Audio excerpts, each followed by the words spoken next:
Sound, camera, action.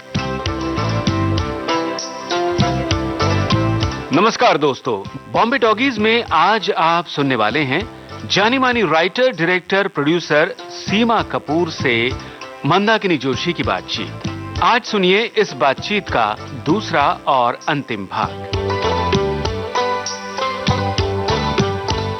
Bombay talkies में आप सभी सुनने वालों का तहे दिल से स्वागत है। मैं हूं आपके साथ मंदाकिनी जोशी। आप सभी को मेरा प्यार भरा नमस्कार। सीमा जी, आपका विविध भारती के स्टूडियो में बहुत बहुत स्वागत है। शुक्रिया। मुझे बहुत खुशी हो रही है कि विविध भारती पे एक बार फिर से मैं आई हूं और आप लोगों से रूबरू हूं। जी, आपने थिएटर किया, दूरदर्शन की दुनिया भर के सीरियल्स बनाए, डॉक्यूमेंट्रीज फिल्में बनाई, आपने फिल्में भी बनाई। फिल्में बनाने का विचार कैसे आया? देखिए, क्या है, कला एक नदी है जी। तो नदी जब अपने स्रोत से शुरू होती है तो बहुत छोटी होती है, फिर आते आते धीरे धीरे धीरे और उसका जो गंतव्य है, डेस्टिनेशन है, वो समुद्र होता है। तो फिल्म जो है ना, समुद्र है जी। तो वहां आना ही था। मुश्किल होता है क्योंकि फिल्म में बहुत पैसे की जरूरत होती है। फिल्म का जो कैनवास है हर तरह से बड़ा होता है, लेकिन फॉर्चुनेटली मुझे चांस मिल गया फिल्म बनाने का। और उससे ज्यादा सौभाग्यशाली ये रही कि मेरी तरह का सिनेमा जो ऑफबीट है, एक नई तरह का, जैसे मैंने आपको बताया, हार्ट मेरी पहली फिल्म थी, उसमें मैंने शारदा वाला कैरेक्टर तो लिया ही है, जो वो एक गांव की लड़की है जो बिक रही है, और उसके साथ मैंने एक कैरेक्टर लिया है जो पास्ट की लड़की है, बुद्ध पीरियड की लड़की है, उससे पहले की लड़की है, जो तब की है जब भी बिकती थी महिलाएं, स्त्री। तो वो, उसकी आत्मा इससे मिलती है। पास्ट और प्रेजेंट को मैंने दोनों को मिलाया है। और वो कहती है, मैं तब तक मुक्त नहीं होंगी जब तक तू मुक्त नहीं होगी, तू अपनी मुक्ति देख। तो वो उसको वो प्रेरणा देती रहती है। तो इस तरह का सिनेमा बनाने का सौभाग्य मिला मुझे, और काफी इंटरनेशनल इसको अप्रिसिएशन भी मिला फिल्म को। काफी चर्चा हुई इन फिल्मों की, और इसलिए मैं आपसे ये भी जानना चाहती थी कि मिस्टर कबाड़ी और द वीकली बाजार जैसी ऑफबीट फिल्मों का आपने निर्देशन किया, तो क्या अनुभव रही फिल्में बनाने के?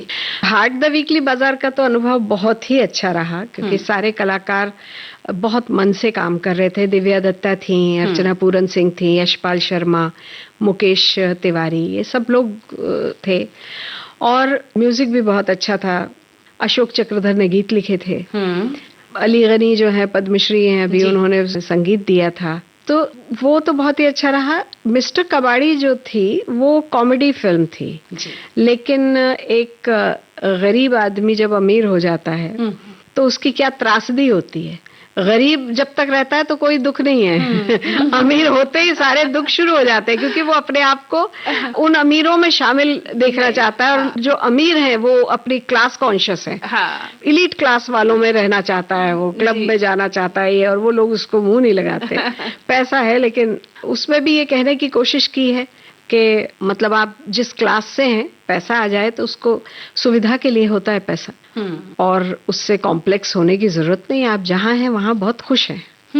सबसे बड़ा संदेश। सबसे बड़ा, जी। तो ये एक बड़ा अच्छा आपने कंट्रास्ट इस तरह का उस फिल्म में लिया था।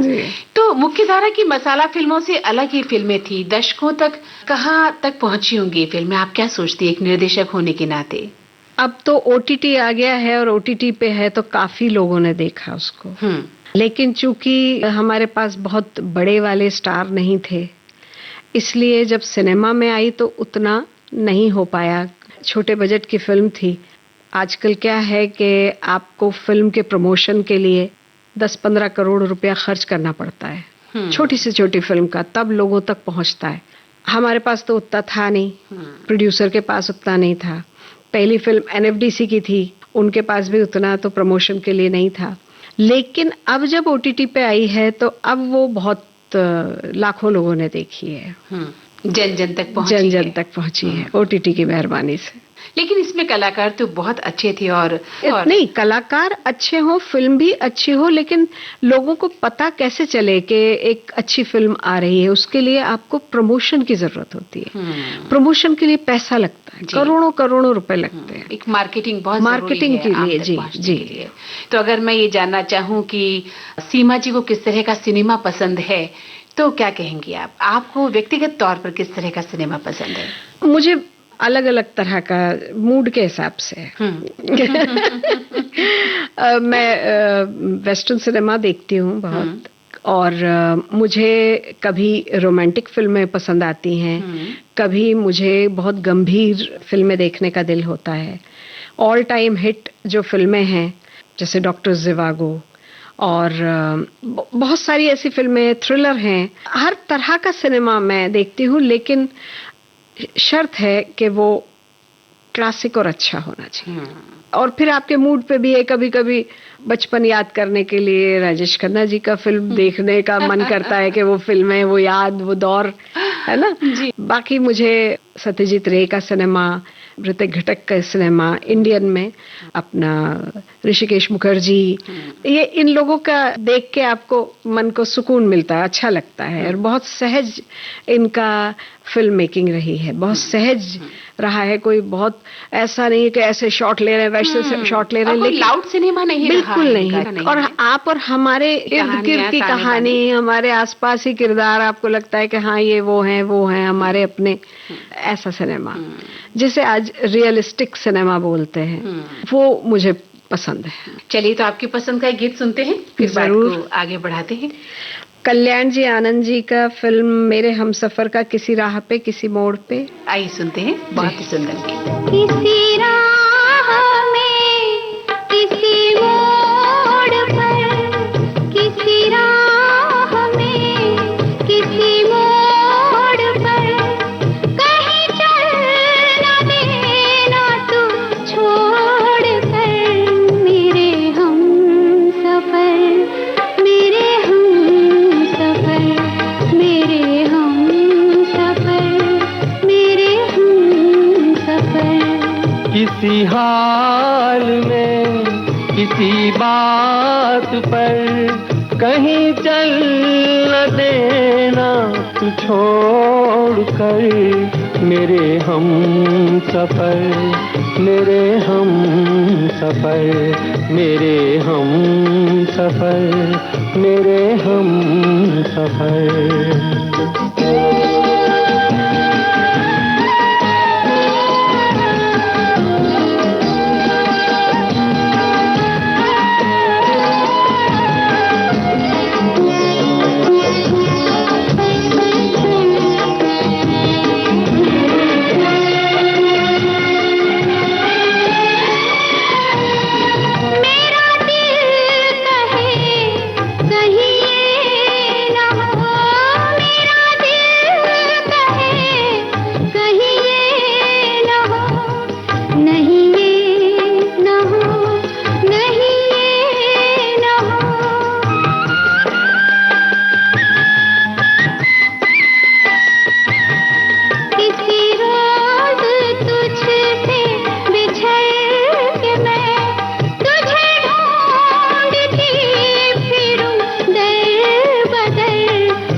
साया बहार का, तेरा रूप आईना प्यार का।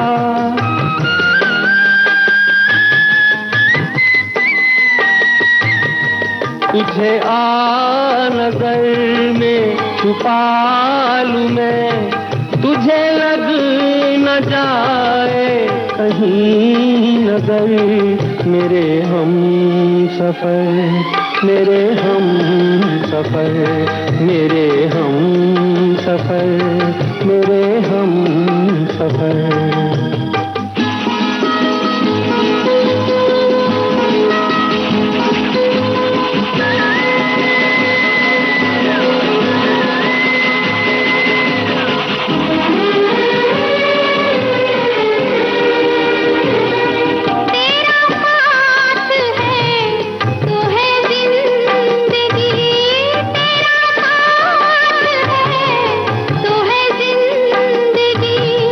तेरा प्यार है तो है रोशनी, तेरा प्यार है तो है रोशनी। कहाँ दिन ये ढल जाए क्या पता, कहाँ रात हो जाए क्या खबर। मेरे हम सफर, मेरे हम सफर, मेरे हम सफर, मेरे हम सफर। किसी राह में, किसी मोड़ पर, कहीं चलना देना तुम छोड़ कर। मेरे हम सफर, मेरे हम सफर, मेरे हम सफर, मेरे हम सफर।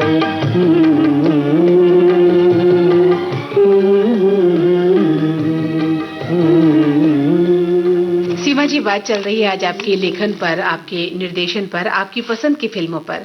एक स्त्री होने के नाते आपने कहा कि बहुत संघर्ष किया आपने। इस तरह का कोई प्रोजेक्ट कभी मन में आया, इस तरह का लेखन, इस तरह की कहानी? ज्यादातर तो मैंने स्त्री प्रधान ही फिल्म या सीरियल्स जो भी हैं बनाई हैं। जैसे अभी हार्ट तो वो ही थी, और अभी जो मैं बना रही हूँ पतंग मसाला, वो भी एक लड़की की कहानी है, वो भी स्त्री प्रधान ही है। और सीरियल्स जो बनाए हैं वो भी स्त्री के इर्द गिर्द ही ज्यादातर घूमते थे। अभी जो अवंतिका जो सीरियल बनाई है वो चूंकि इतिहास है, तो आप उज्जैन का इतिहास लिया है मैंने। जब कृष्ण आए उज्जैन सांदीपनी आश्रम में पढ़ने, तब से लेके विक्रमादित्य तक, तो उसमें स्त्री कैरेक्टर बहुत सारे। एक मैं एक प्रोजेक्ट लिख रही हूँ, वो है वामा, नाम रखा है उसका, स्त्री को कहते हैं वामा। तो मैंने वैदिक काल की जितनी विदुषी महिलाएं थी उन पे बना रही हूँ मैं। अपाला और ना भारती और मंडन मिश्र की जो पत्नी थी, तो उस तरह की जो कि वैदिक पीरियड में हमारी स्त्रियों कितनी ज्ञानी, लोपामुद्रा और ये सब, तो उन पे बनाने का सोच रही हूँ मैं। जी, तो कहाँ तक पहुंचा आपका ये प्रोजेक्ट जिस पर आप बनाने की सोच रही हैं? और लेखन तक है अभी, और होपफुली इस फिल्म के बाद जो मैं अक्टूबर में शूट कर रही हूँ पतंग मसाला, उसके बाद वो शुरू कर देंगे। क्या लगता है आपको इस तरह का जब आप लेखन करती हैं तो आपको एक आत्मसम्मान, एक मतलब एक सुकून मिलता है? देखिए, स्त्री होने के नाते मतलब स्त्री की संवेदना जो है उसको उकेरने में मुझे लगता है कि मैं काफी करीब हो जाती हूँ स्त्री के। तो मुझे फिर उसको पढ़ना और गढ़ना, उस कैरेक्टर को आसान हो जाता है, क्योंकि मैं भी एक स्त्री हूँ और स्त्री के सारे संघर्ष मैंने देखे हैं। मेरी माताजी, मेरी मौसी, मेरे जो महिला दोस्त हैं, उनकी जीवन को मैंने देखा है, तो उसे उतारने में बहुत आसान लगता है मुझे, उसकी संवेदनाएं। और कई पुरुषों लेखकों ने, जैसे प्रेमचंद हैं, वो पुरुष होके भी उन्होंने स्त्री का इतना सुंदर रेणु, टॉल्स्टॉय ना, दोस्तोयेवस्की, गोरकी, इन्होंने बहुत खूबसूरती से स्त्री का, सबसे ज्यादा आपके शरदचंद्र, उन्होंने तो स्त्री का ऐसा लगता है कि उनके अंदर कोई स्त्री बैठ के लिख रही है। जिस तरह से उन्होंने लिखा, लगता ही नहीं है कहीं कि एक पुरुष ये बात लिख रहा है। स्त्री की पीड़ा, स्त्री के संघर्ष को, स्त्री के जज्बातों को, स्त्री की फीलिंग्स को जिस गहराई में जाकर इन लेखकों ने लिखा, तो आप एक स्त्री होकर जब वो लिख रही हैं तो जाहिर है कि आप उस गहराई तक पहुंच पाती हैं जहां स्त्री को पहुंचना चाहिए। जी, कोशिश करती हूँ। मैं ये तो नहीं कह सकती कि उस गहराई में मैं पहुंच गई है मेरी लेखनी, लेकिन कोशिश करती हूँ, क्योंकि जितने संसार में स्त्रियां हैं सबकी अपनी अपनी कहानी है, सबकी अपनी अपनी संवेदनाएं हैं, सबकी अपनी अपनी समस्याएं हैं, अलग अलग समस्याएं, ढेर सारी समस्याएं। तो उनको कहने में मैं इतनी तो कॉशियस रहती हूँ, सचेत रहती हूँ कि उसकी गरिमा को रखते हुए, स्त्री की गरिमा को रखते हुए, मैं इसमें एक बात और कहना चाहूंगी कि स्त्री के पक्ष में हूं मैं, लेकिन मैं पुरुष के विपक्ष में नहीं हूँ, मैं उसके विरोध में नहीं हूँ। जी। क्योंकि संसार दोनों से चलता है। जी। है ना? आप ये नहीं कह सकते कि स्त्री अच्छी है तो पुरुष खराब है, ऐसा नहीं है। देखिए, पावर गेम है ये। पुरुष के हाथ में जब पुरुष सत्ता थी या है, तो वो उसका दुरुपयोग भी कर देता था। लेकिन वहीं हम देखते हैं कि बहुत सारे निर्देशक, मैं अपनी कला से संबंधित ही लोगों की बात चर्चा करूंगी, और लेखक इतने संवेदनशील हैं कि उन्होंने कभी अत्याचार नहीं किया स्त्री पे। बिल्कुल बिल्कुल। मेरी माता का मैंने जो सम्मान देखा है मेरे पिता की नजरों में, उन्होंने तुम नहीं बोला माँ, जबकि उनसे बहुत छोटी थी, लेकिन वो कम्मो जी बोलते थे। वो जी। कमल नाम था, कमल शबनम उनका तखल्लुस था, तो वो हमेशा कम्मो जी आप ये कर दीजिए, आप जनाब। तो हमने तो वो लोग देखे हैं जो स्त्री को इतना सम्मान देते थे। आज एक लंबी बातचीत आपसे हम कर रहे हैं, लेकिन अब एक गीत हो जाए आपकी पसंद का। जी। कभी रात दिन हम दूर थे, दिन रात का अब साथ है। कभी रात दिन हम दूर थे, दिन रात का अब साथ है। वो भी इत्तेफाक की बात थी, ये भी इत्तेफाक की बात है। वो भी इत्तेफाक की बात थी, ये भी इत्तेफाक की बात है। कभी रात दिन हम दूर थे।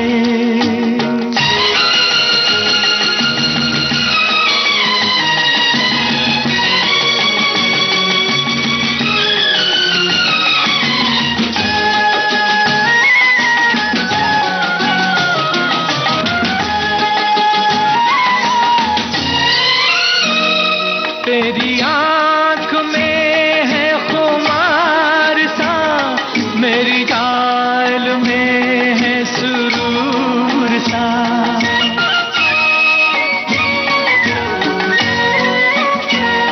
तेरी आंख में है खुमार सा, मेरी चाल में है सुरूर सा।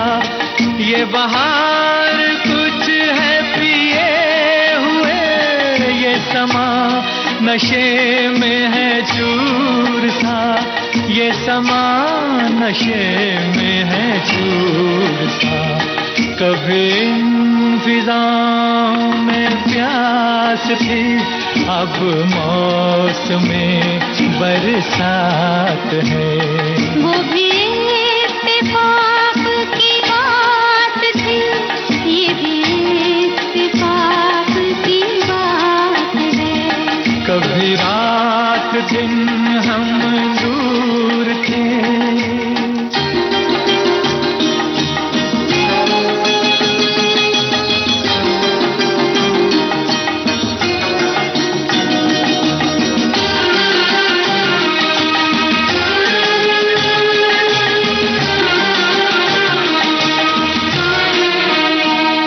मुझे तुमने कैसे बदल दिया, हैरान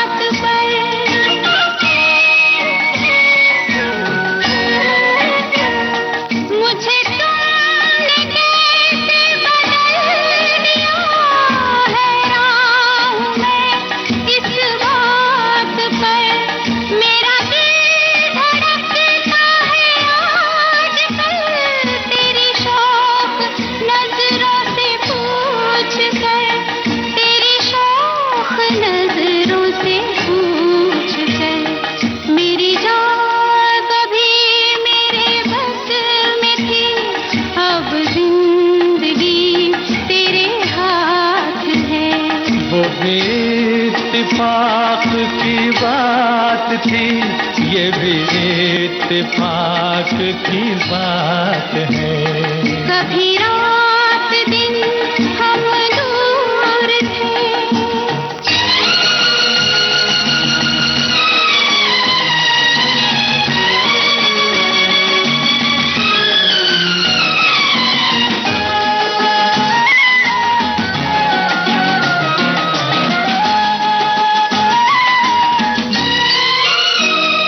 यूं ही आज तक रहे हम जुदा, तुम्हें क्या मिला हमें क्या मिला।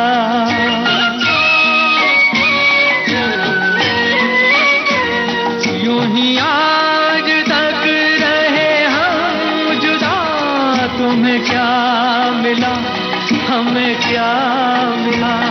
कभी तुम खफा, कभी हम खफा, कभी ये गिला, कभी वो गिला, कभी ये गिला, कभी वो गिला।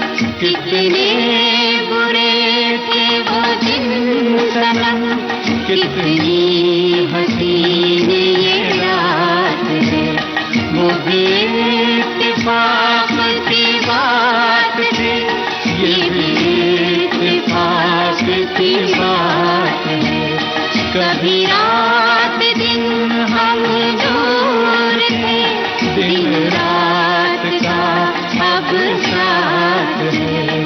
कभी रात दिन हम दूर। आज की लेखिकाएं भी स्त्री विमर्श पर लगातार चर्चाएं करती हैं, लेकिन कहीं ना कहीं वो उससे एक अलग दिशा की ओर जा रही हैं। जब हम बात करते हैं स्त्री विमर्श पर, तो वही आपने कहा कि वो पुरुष विरोधी होकर जब लिखा जाता है तो स्त्री विमर्श फिर स्त्री विमर्श नहीं रह जाता। नहीं, देखिए आप है ना, संसार में चलाने के लिए ईश्वर ने पुरुष और स्त्री दोनों को बनाया।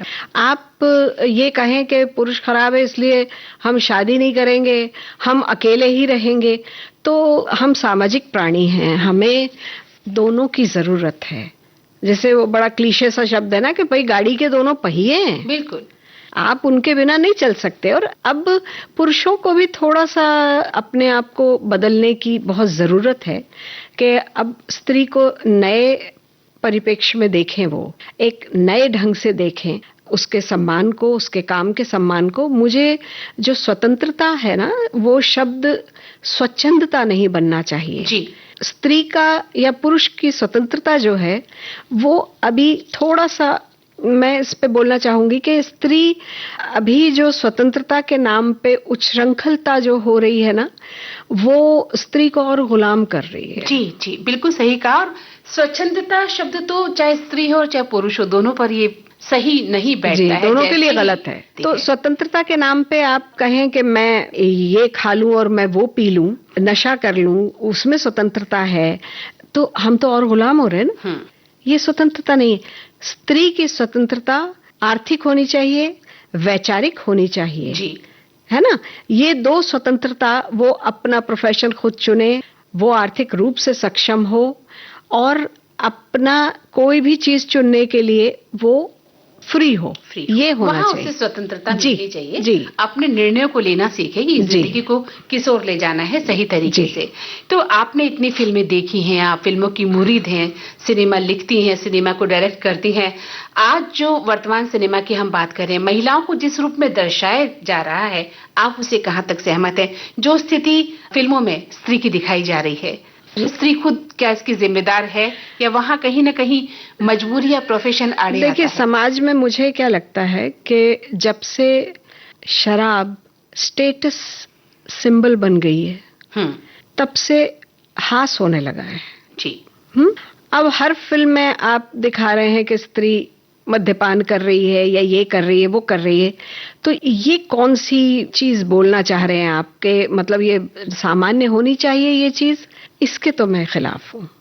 आप मुझे शायद पुराने समय का, पुराने विचारों का आप वो कर दें, लेकिन कोई भी चीज, औषधि भी अगर आपको मानसिक रूप से गुलाम बना रही है तो भी गलत है है ना। तो किसी भी तरह का नशा, किसी भी तरह की ये चीजें, उसको ग्लोरीफाई करके, उसको बहुत ज्यादा आप हाईलाइट करके और अपनी हीरोइनों से आप, क्योंकि आम आदमी, एक किस्सा सुनाती हूँ मैं।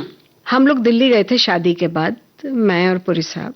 तो अब पुरी साहब तो आर्ट फिल्में और इस तरह की फिल्में थी, हम लोगों के पास कोई इतना पैसा तो था नहीं। तो मेरे एक वहां पर मित्र हैं, उन्होंने कहा कि हम एक एड पुरी साहब से बनवा देते तो तुम लोगों का आना जाना फ्री हो जाएगा, इतना पैसा मिल जाएगा। एड में बहुत पैसा मिलता है, जो पूरी एक फिल्म में जो 1 साल तक बनती है उतना एक दिन की शूटिंग में एड में मिल जाता है। तो मैंने कहा हाँ हाँ बड़ी अच्छी बात है ये तो, पुरी साहब करेंगे? पुरी साहब बोले हाँ हाँ बिल्कुल करेंगे। मैंने कहा काय का एड है?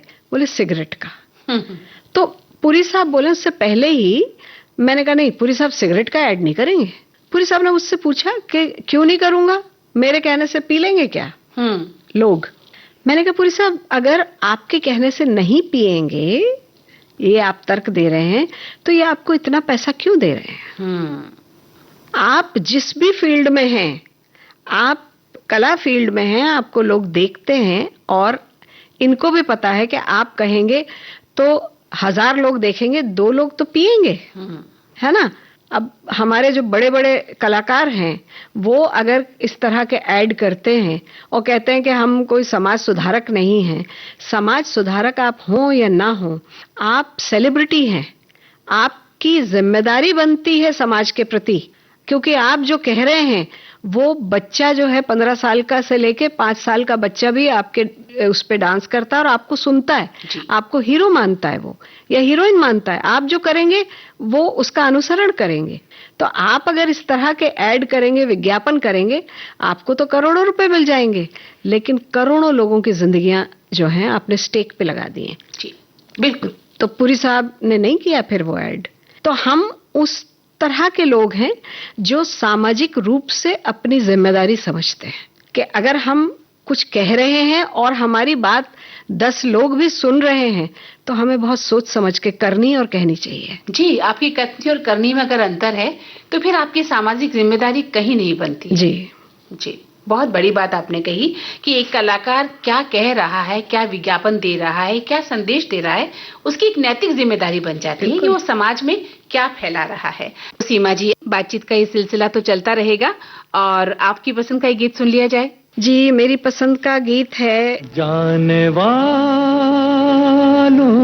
जरा मुड़ के देखो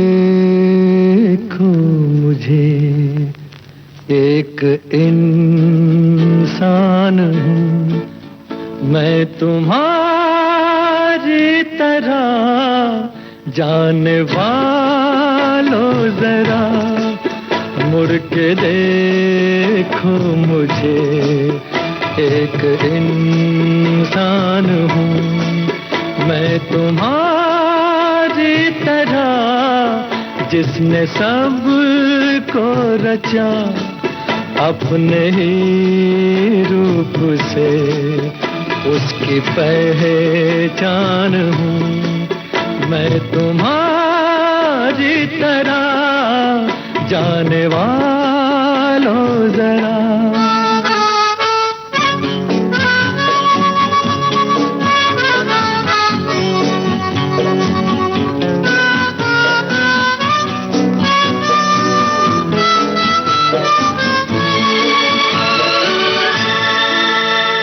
अनोखे जगत की मैं तकदीर हूँ, इस अनोखे जगत की मैं तकदीर हूँ, मैं विधाता के हाथों की तस्वीर हूँ, एक तस्वीर हूँ, इस जहां के लिए, धरती माँ के लिए शिव का वरदान हूँ मैं तुम्हारी तरह, जाने वालों जरा।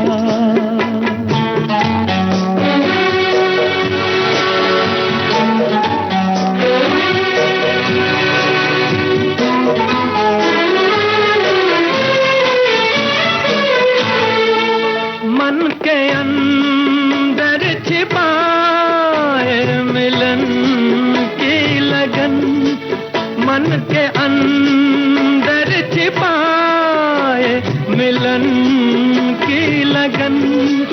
अपने सूरज से हूँ एक बिछड़ी किरण, एक बिछड़ी किरण। फिर रहा हूँ भटकता मैं यहाँ से वहाँ, और परेशान हूँ मैं तुम्हारी तरह, जाने वालों जरा।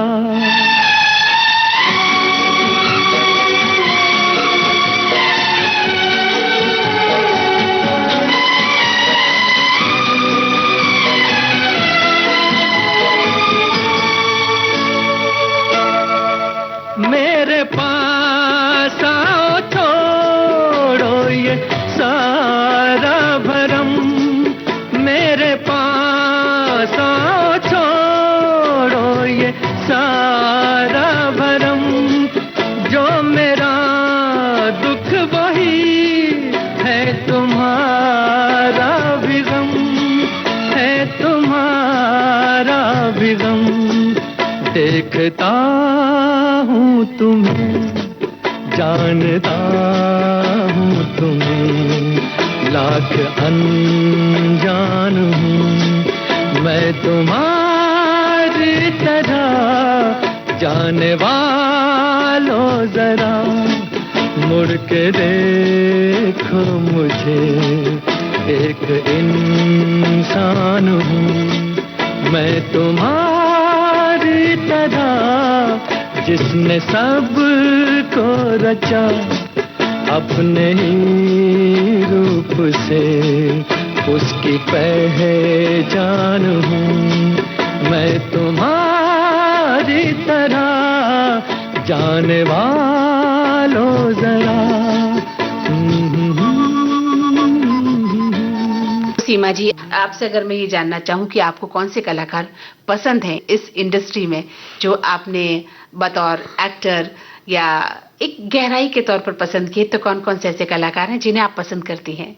दिलीप साहब, मोतीलाल जी, बलराज साहनी, फिर उसके बाद जो बचपन में हमारे हीरो हुआ करते थे वो राजेश खन्ना जी, और देव साहब, धर्म जी, इस तरह के जो कलाकार हैं उन्होंने अलग अलग तरह का सिनेमा किया। अब आप देखिए, धर्म जी बिल्कुल घोर कमर्शियल फिल्मों में थे, लेकिन उन्होंने अनुपमा की, सत्यकाम उन्होंने प्रोड्यूस की, है ना, और कितनी फिल्में हैं जो उन्होंने शुरुआत की, बहुत सारी फिल्में हैं। ठीक उसी प्रकार जैसे जितेंद्र को जब हम देखते हैं तो गुलजार साहब जंपिंग जैक के नाम से जाने जाते थे, लेकिन गुलजार साहब की फिल्मों में उनका एक अलग रूप देखने को मिला। और अगर नायिकाओं की बात करें तो कौन सी नायिका हैं आपको? नायिकाओं में मुझे वो बेचारी अपने सौंदर्य की वजह से उनकी परफॉर्मेंस पे कोई कभी जिक्र नहीं करता है, जबकि वो कलाकार बहुत अच्छी थी। अगर आप उनकी सिनेमा उठाएं, लेकिन उनके साथ एक दुर्भाग्य रहा कि वो बहुत हसीन थी। मधुबाला उनकी सुंदरता पर चर्चा होती है, लेकिन आप जरा मुगले आजम उठा के देखें, आप मिस्टर एंड मिसेस 55 उठा के देखें, आपको वो रेंज मिलेगी, कहाँ कॉमेडी, कहाँ सीरियस। वो कलाकार बहुत अच्छी थी, तो मधुबाला मुझे बहुत पसंद थी। नरगिस बहुत अच्छी परफॉर्मर थी, मीना जी बहुत अच्छी परफॉर्मर थी, वो उनका एक स्टाइल था। और शबाना बहुत अच्छी परफॉर्मर हैं अभी के उसमें, करीना अच्छी परफॉर्मर है। बस ये है कि ये लोग स्क्रिप्ट अच्छी चुन लें तो ज्यादा अच्छा हो। शशि कपूर के लिए भी हम यही पढ़ते थे कि वो इतने हैंडसम थे कि उनकी एक्टिंग पर तो बात होती थी, लेकिन उनकी खूबसूरती के दीवाने ज्यादा थे। जी जी। तो कई बार आपकी अति सुंदरता भी जो है आपके लिए, आपकी कला के लिए घातक। जैसे अभी ऐश्वर्या राय कितनी खूबसूरत है, लेकिन वो परफॉर्मर बहुत अच्छी है। परफॉर्मर अच्छी है, मैंने उनकी कई ऐसी फिल्में देखी हैं, परफॉर्मर बहुत अच्छी है वो, लेकिन अब जिक्र ही नहीं होता है।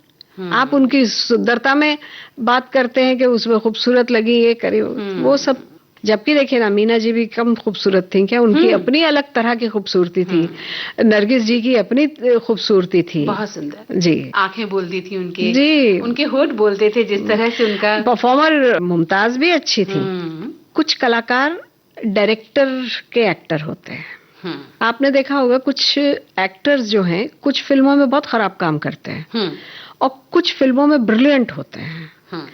वो निर्देशक के कलाकार होते हैं। निर्देशक अगर आप देखिए ना, आप शक्ति सामंत की फिल्म कर रहे हैं, ऋषिकेश मुखर्जी की फिल्म कर रहे हैं, फिर आप किसी और की फिल्म कर रहे हैं, तो उसमें परफॉर्मेंस में बहुत अंतर आ जाता है। जी बिल्कुल, कि आपको निर्देशक ने किस रूप में पर्दे पर उतारा है, निर्देशक कितना स्ट्रांग है अपने काम में।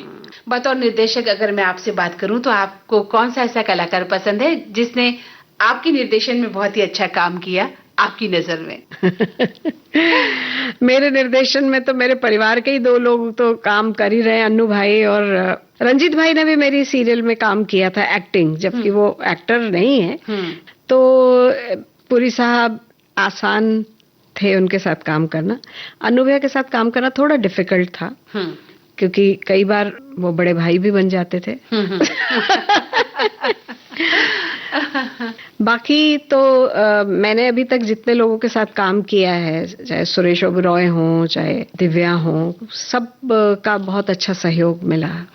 दिव्या भी एक बहुत अच्छी कलाकार बहुत है अच्छी, जी, बहुत ही संजीदा कलाकार है जी।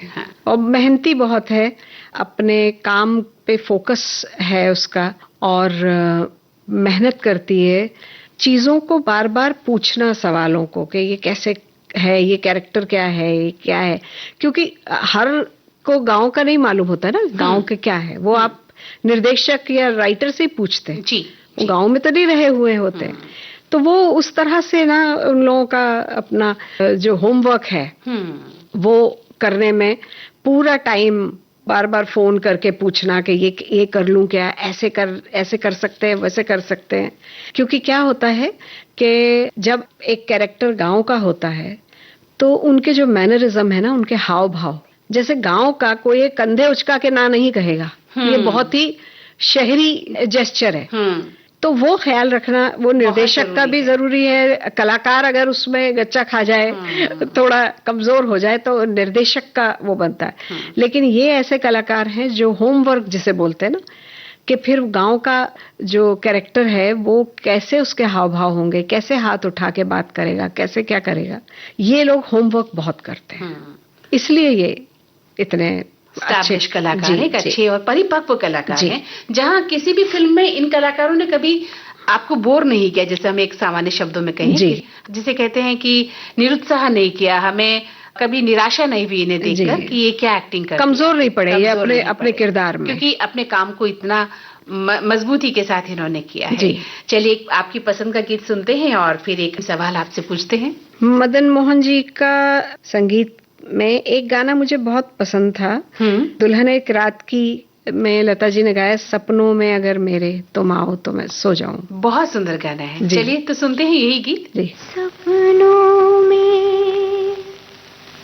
अगर मेरे तुम आओ तो सो जाऊं, तुम आओ तो सो जाऊं, सपनों में अगर मेरे बाहों की मुझे माला पहना तो सो जाऊं, पहना तो सो जाऊं, सपनों में अगर मेरे।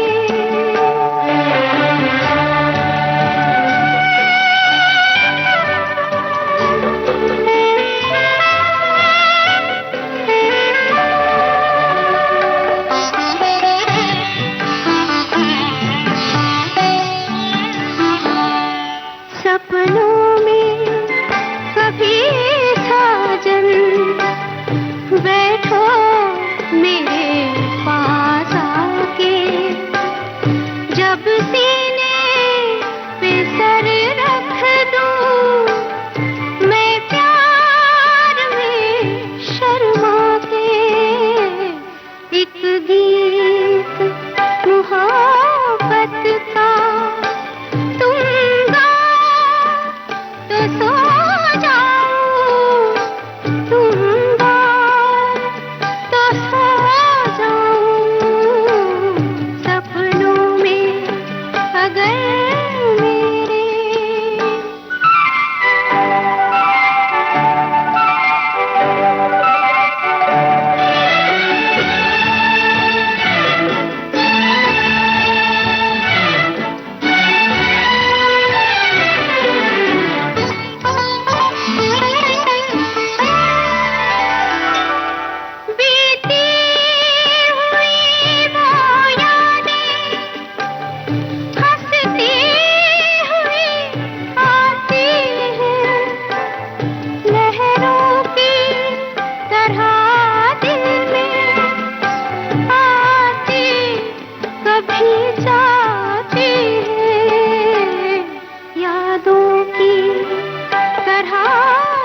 बहुत सुंदर गीत सीमा जी आपने हमें सुनवाया और इससे पता चलता है कि क्लासिक जो है संगीत आपको पसंद है और जो रूह को सुकून दे रहा है। जी। आपकी 2025 में एक आत्मकथा आई किताब के रूप में, उसके बारे में हमारे श्रोता जानना चाहेंगे। मैं आप ही से सुनना चाहती हूँ उस किताब के बारे में, उस आत्मकथा के बारे में। हाँ। बहुत ही सुंदर उसका शीर्षक है, यूं गुजरी है अब तलक। जी। तो किताब का ख्याल मुझे ऐसे आया था कई साल पहले। क्या हुआ था कि पुरी साहब से बिछड़ने के बाद आई लॉस्ट माय चाइल्ड जी। तो उसमें मेरे भाई, मेरी माताजी, वो सब इतने दुखी थे कि मेरे दुखी होने का मुझे समय नहीं मिला, ना अवसर मिल रहा था, क्योंकि सबको रोता देख के अगर मैं भी रो रही होती तो उनको संभालता कौन। जी। तो इसलिए मैंने एक फसाड, एक आवरण सा ओढ़ रखा था कि कोई बात नहीं, ये जीवन है, ये भी समय निकल जाएगा और ऐसे करके। लेकिन मेरे अंदर ना एक दावानल चलता रहता था। आपको एक कोना चाहिए जहां आप रो सकें, जहां आप कथारसिस जिसे हम लोग बोलते हैं, ये एक रेचन हो जाए, अंदर से जो गुबार है वो निकल जाए। तो मैं सबके बीच में घिरी हुई थी, सारे मेरे दुख से दुखी थे, उनको मैं अपना दुख दिखा के दुखी नहीं होना चाहती थी। तो मैंने कहा कि कलम ही एक ऐसा मेरा साथी है जो मैं अकेले में जिसको लिख सकती हूँ और अपने उद्गार पेपर पे ना उसकी स्याही जो है मेरे आंसुओं की तरह उसे निकालूं। जी। तो मैंने अपने बच्चे को एक खत लिखा जो चला गया कि भाई तुम, मेरी कोख इतनी खराब थी कि तुम नहीं रह सके उसमें। तो फिर उससे मैंने कई सवाल पूछे कि तुम क्यों नहीं आना चाहे, मैंने तो तुम्हारे लिए बड़े सपने देखे थे, मैंने तो तुम्हारे लिए सारा कुछ वो करके रखा था कि दुनिया में ऐसे तुम्हें वो करूंगी, ऐसे तुम्हारी तरबियत पालन पोषण करूंगी, कैसे भी अभाव होंगे, कैसे भी कुछ होगा, संघर्ष करूंगी, लेकिन तुम्हें मैं सारे वो सपने जो तुम देखोगे उनको पूरा करने की कोशिश करूंगी। तो वो सब मैंने खत लिखा उसको। फिर भी सवाल जब वो नहीं हुए तो मैंने बच्चे की तरफ से माँ को एक खत लिखा कि मैं क्यों नहीं आया। जी। तो ये जब लिखा तो मुझे ऐसा लगा जैसे ये आत्मा को बड़ी मेरे कथारसिस हो गया, एक दर्द जो है निकल गया। तो मुझे ऐसा लगा कि इतना जो जिंदगी में झंझावात झेले हैं, जिंदगी में जो अनुभव अच्छे बुरे खट्टे मीठे थिएटर कंपनी के बाबूजी की जो लोगों ने जाना नहीं है, लोग ये जानते पारसी थिएटर हुआ करता था, नाटक मंडलियां हुआ करती थी, लेकिन उनकी फर्स्ट हैंड इंफॉर्मेशन, उनकी स्त्रियां क्या थी, वहां पे स्त्रियों की क्या दशा थी, जो स्टेज पे समाज से उपेक्षित थी, स्टेज पे कमाती थी, लेकिन फिर भी वो पुरुष के सत्ता के अधीन थी वो। जी। तो वो सब मैंने उतारने के लिए मन बनाया और ऐसे मैंने कहा ये सिर्फ सारी चीजें कहानियों में नहीं आ सकती, क्योंकि इतनी सारी कहानियां कहाँ लिखूंगी मैं। अपनी आत्मकथा ही लिख दूं, उसमें तो सारे वो कैरेक्टर हैं, वही बिब्बी हैं, वही बुग्गी हैं और वही चंदा हैं और वही शरीफ भाई हैं और वो जो नाटक कंपनी के चरित्र हैं सारे हैं, वो उनको उतारा जो थे हमारी नाटक कंपनी में। क्या मेरी माँ थी, उनका संघर्ष, क्या मेरे फादर थे, उनका संघर्ष, हमारा संघर्ष के इतने अमीर माता पिता के संतान होके आज देखिए जब हमारा थिएटर कंपनी जो हमें इतना पैसा और खाना देती थी, उसके बाद जब सिनेमा आया तो थिएटर कंपनियां बंद हो गई, भूखमरी आ गई, है ना, सारी थिएटर कंपनियां बंद हो गई। एक जमाने में जिस फिल्मों ने, सिनेमा ने हमारी रोजी रोटी छीनी, आज वो सिनेमा हमें रोजी रोटी दे रहा है। तो ये पूरा जो ग्राफ है जिंदगी का, ये मैंने उसमें लिया और लोगों को शैली भी बहुत पसंद आई, कहने का स्टाइल पसंद आया, काफी चर्चित रही ये किताब और 2025 की सबसे चर्चित किताबों में से एक किताब रही ये, यूं गुजरी अब तलक। और उसमें मुझे लगता है कि हम साहित्य तक ने तो उसको 2025 की टॉप 10 में बुक में लिया, शामिल किया। और काफी लोगों ने आपको उस वक्त जाना, पहचाना, आपके दर्द को समझने की कोशिश की, जानने की कोशिश की। तो सीमा जी, आगे भी आप यूं लिखती रहें, ये शुभकामनाएं हम आपको देते ही हैं। चलिए एक और गाना हो जाए आपकी पसंद का। जी। दीवाना लेके आया है दिल का तराना, दीवाना लेके आया है दिल का तराना। देखो कहीं यारो ठुकरा न देना मेरा नजराना, दीवाना लेके आया है दिल का तराना, दीवाना लेके आया है दिल का तराना।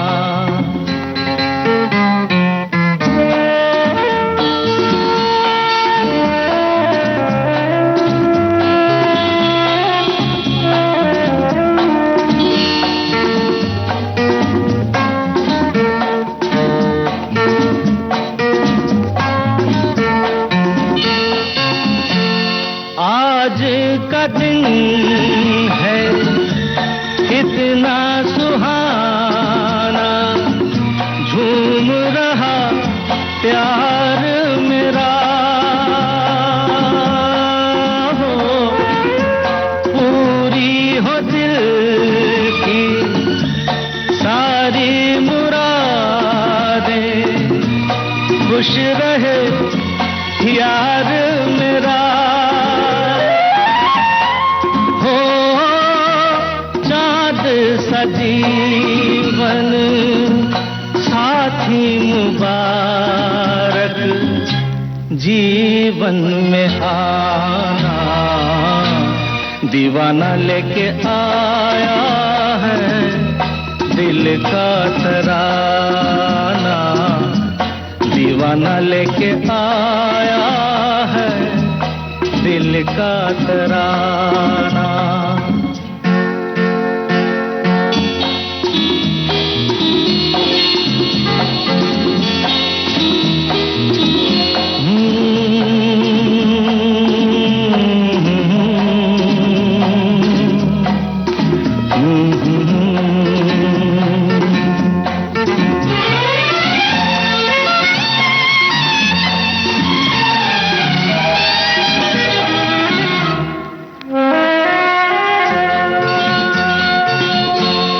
अपने भी हैं कुछ ख्वाब अधूरे, कौन अब गिने कितने, हाय सच तो ये है मेरे दोस्त के सपने भी है मेरे अपने, उसकी खुशी अब मेरी खुशी है दिल दीवाना, दीवाना लेके आया है दिल का तराना, दीवाना लेके आया है दिल का तराना। देखो कहीं यारो ठुकरा न देना मेरा नजराना, दीवाना लेके आया है दिल का तराना, दीवाना लेके आया है दिल का तराना। आगे की नए प्रोजेक्ट्स आपके क्या क्या हैं, बस ये जानना चाहते हैं। जी, वो फिल्म बना रही हूँ, 2 सीरियल का है वो कर रही हूँ, 1-2 महिलाओं पे डॉक्यूमेंट्रीज हैं जी, एक जगह है जहाँ पर गांव से महिलाएं जो हैं वो नदी के पार करके जाती हैं। कुछ भी नमक भी खरीदना हो तो उनको नदी पार करनी पड़ती है। और नदी कैसे पार करनी पड़ती है, टायर ट्यूब होते हैं ना, उसमें बैठ के और अपनी चप्पलों को चप्पू बना के वो नदी पार करती हैं। अरे, तो वो मैं बना रही हूँ। अभी पानी थोड़ा सा नदी में कम है, तो इस वजह से थोड़ा अब मैं सर्दियों में जाके, तो ये सारी चीजें मैं चाहती हूँ कि मैं जितना भी काम करूँ, मेरी जो महिलाएं हैं, मैं चूंकि स्त्री हूँ तो मैं स्त्रियों पे ही काम करना चाहती हूँ। जी बिल्कुल बिल्कुल। तो इस लाइन में आने वाली स्त्रियों को आप क्या कहना चाहती हैं, युवा स्त्रियों को जो इस लाइन में आना चाहती हैं, बतौर राइटर, बतौर निर्देशक, बतौर एक्टर?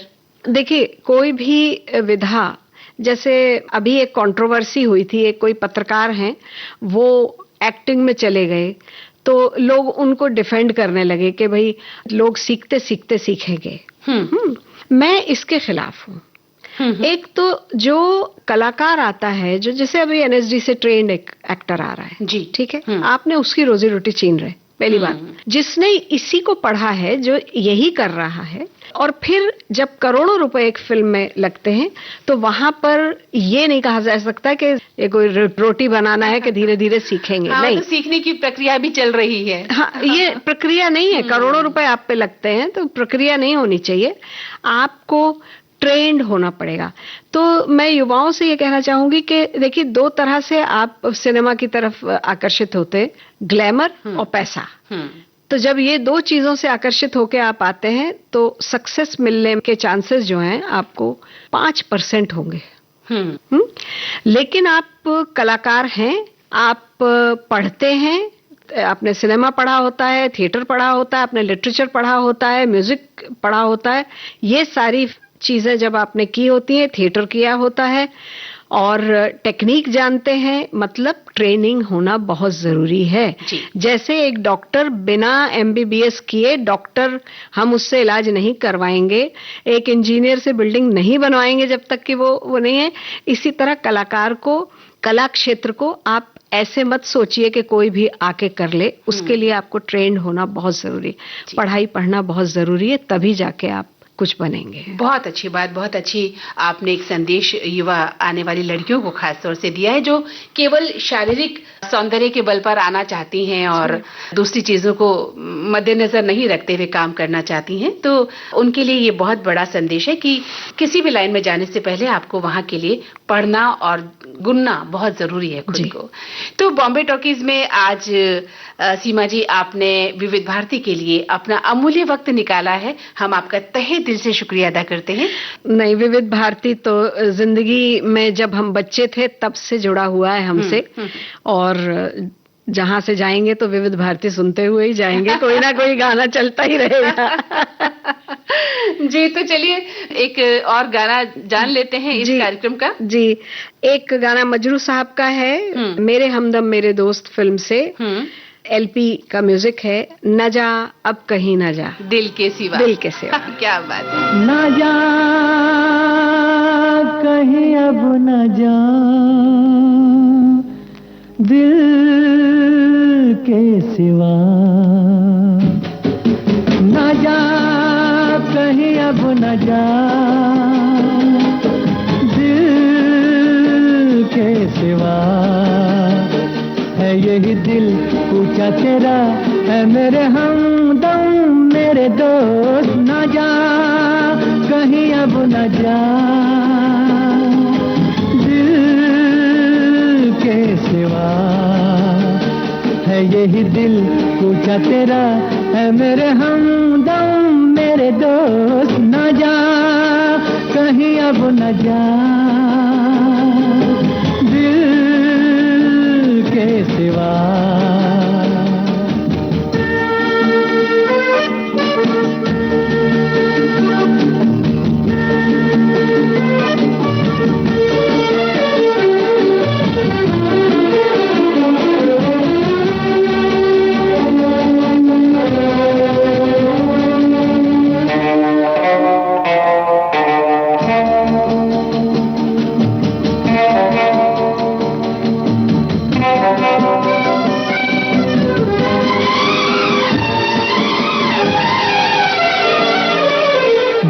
बेसबब उड़ेगी हर सू तेरे पैरहन की खुशबू बेसबब उड़ेगी हर सू तेरे पैरहन की खुशबू इधर तो आ सवार दूं खुले खुले ये गेसू वफा देती है सदा न जा कहीं अब न जा दिल के सिवा न जा कहीं अब न जा दिल के सिवा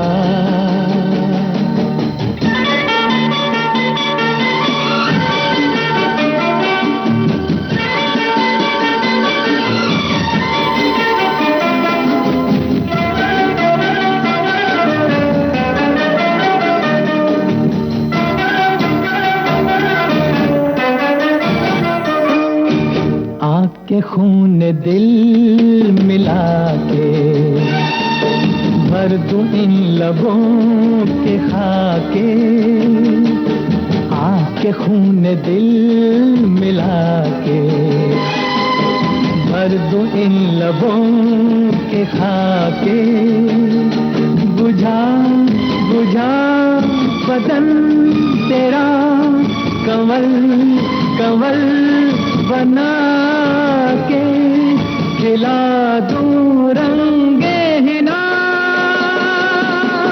न जा कहीं अब न जा दिल के सिवा न जा कहीं अब न जा दिल के सिवा। बॉम्बे टॉकीज में आज दोस्तों हमारे साथ थी जानी मानी लेखिका, निर्माता और फिल्म निर्देशक सीमा कपूर। और अब बॉम्बे टॉकीज में आज इतना ही। मंदाकिनी जोशी चाहती हैं इजाजत। नमस्कार। ये था जानी मानी लेखिका, निर्देशिका और निर्माता सीमा कपूर से मंदाकिनी जोशी की बातचीत का दूसरा और अंतिम भाग। तकनीकी सहायक किरण बंग, संपादन सहयोग झरना सोलंकी। विविध भारती की ओर से इस कार्यक्रम की प्रस्तुतकर्ता अनुश्री पाठक। सेल्यूलाइट डिजिटल अपना बॉम्बे टॉकीज, अरे पिक्चर ही कल्चर है अपना बॉम्बे टॉकीज। रॉकिंग है रोलिंग है अपना बॉम्बे टॉकीज। सुपर है डुपर है अपना बॉम्बे टॉकीज।